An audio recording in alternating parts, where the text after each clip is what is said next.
You don't have to look very far around you to see how connected our kids are to their devices. Access to technology is part of our culture, it's here to stay, and our children are engaging at a much younger age. So how do we as families help our kids navigate the online world in a way that will protect them, but also allow them to use social media for good? I'm excited to be here today with Jon Acuff, author of Quitter, Start, and a brand new book called Do Over. And aside from writing great books, Jon is also an expert in the area of social media. And today we're going to talk with him about how to help social media fit into our families in a healthy way. Hello, Jon. Thanks for having me today. I'm so happy to have you. One thing I appreciate about you, not only do you write awesome books, which I love, but you also have a heart for the family. And I know you travel with the Orange Group, part of Rethink with Reggie Joyner, and I've heard you speak at some of their conferences. So I appreciate that about you and that voice that you have there. And you're also a dad, so that of course helps you care about family as well.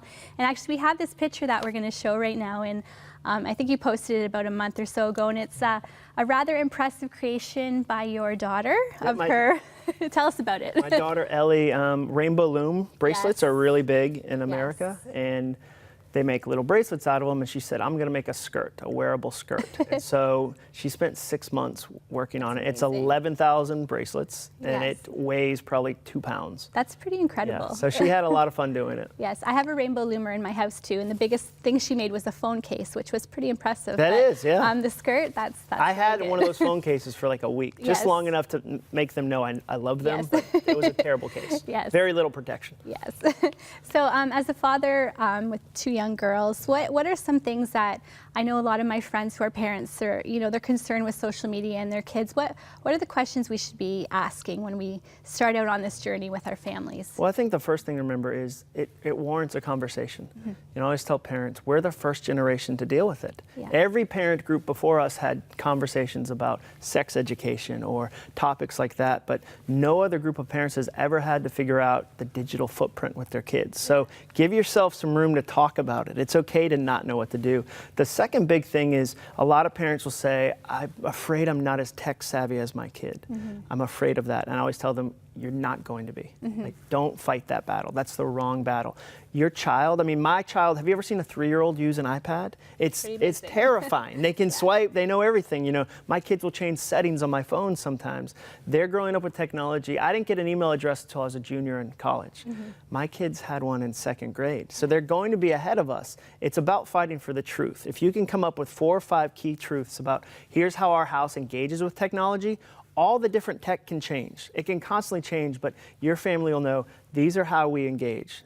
And no matter what happens, this is what's true of our family. And what are some questions parents should be asking? I heard you say once, if you're going to send your child to a sleepover, you're going to make sure you know where they're going. So how do we as parents get to know where our kids are going to be going online? Sure. Well, I think there's a couple of different things. You can say, what social media sites are you using? And they might not even see some of the social media sites as social media. My definition is social media is anything that lets you share a part of you. So texting, it might not be a Twitter or a Facebook, but that's social media because you're passing on information and passing on images. The other question you can ask is, which of your friends have devices? Because you as a family might decide, you know what, 2nd grade's too early for a kid to have a smartphone.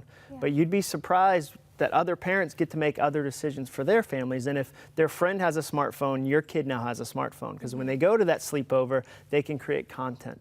So it's important to know, okay, who has devices? What do they use them for? What questions do you have for us about devices? And, or what do your devices do? A lot of parents don't understand that most things today are Wi-Fi connected. They're connected to a network.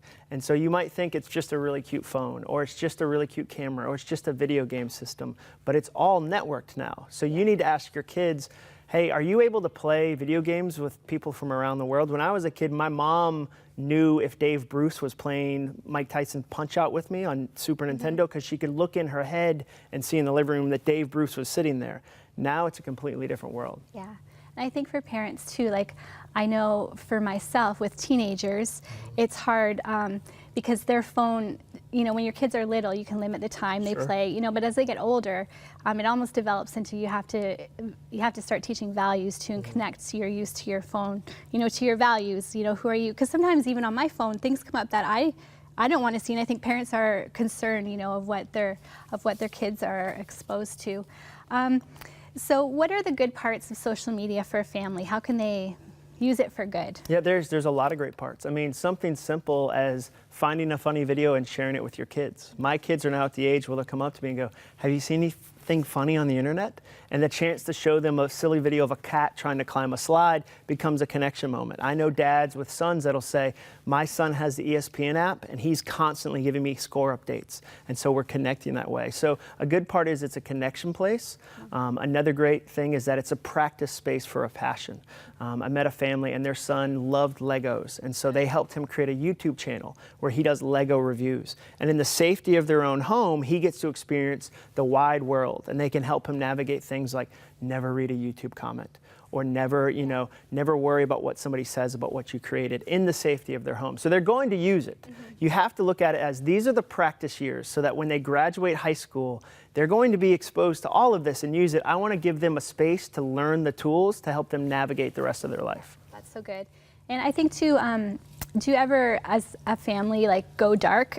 I've heard you say that. You know, a couple weeks ago, our family went on a long road trip, and my husband was like, "Should we get a data plan for the road?" I'm like, "No, I want like 20 hours uninterrupted in the car where no one has Wi-Fi, that we can just talk and connect as a family." Do you think that's a good idea? I think that's a huge idea. And the challenge is that's usually on the adults. I have the harder time putting the phone down than my kids because I'm getting emails, there's work, I haven't beaten the phone yet. And so we as parents have to go first. I don't want my kids' experience of me to be the glow of the phone on my head, and that's what they tell a counselor someday, is that they say, I knew I was important right after Twitter and email. Like that's where I ranked in my dad's heart. I don't want that to be the experience they have. So we did something simple. We got kayaks.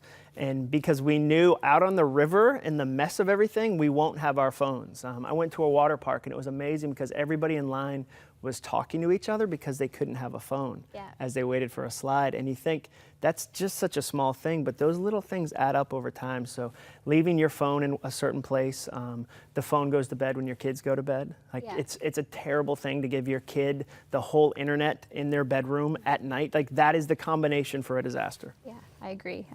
And it is hard. I find, with my kids getting older, it's harder to put those restrictions in place. For teenagers, their social media is so connected to their relationship. It's not just a game they're playing, it's their friends, it's everything. And I heard the term screenagers is the, but I don't want our family to be like a screen family and we're never connecting to each other. So when you look at it as where do we want to be as a family, who do we want us to be as a family, we can get caught up in the small things like social media, but the bigger picture is, what investments are we making as parents, what character are we teaching our kids? Well, and we had this happen in our family the other day. This was last week because I'm in the trenches as a parent.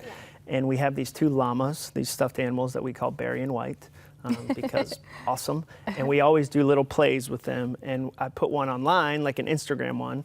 And we were about to do it again, and my kids and I kind of said, no, let's not do it for the internet. Let's just do it for us. And it changed the temperature of it. And so I think that's one of those things where you go, not everything you do needs to be documented for people that aren't in this space. There's a lot of things you do that are just fun to do, and that there's still joy in that. And you don't have to go measure the likes to figure out if something was good or not. Like it was good because you did it. You don't need the approval of strangers. And so I think those are the moments that you continue to have to lead into as a family. And it is hard because we are becoming a generation that we want to know how many people like our pictures, how many, I read an article about teenage girls starting to measure their self-worth based on their Instagram likes, and I don't want that to be where my daughter is. And being a teenage girl is already difficult. Exactly. I mean, I thank Jesus every day that I did not grow up as a teenager with social media. I mean, my worst, most awkward moments were not documented. And now teenagers will never have that gift again. Yeah, that's true. That's true. Well, thank you for sharing with us today your wisdom. And if you'd like to learn more about Jon, you can visit his website at acuff.me. And you can also check out some of his other blogs for parents at theparentq.org, which is put out by Orange. And it's a great site. And make sure you also pick up his brand new book, Do Over. It's really fantastic and it's funny and you'll just really love it.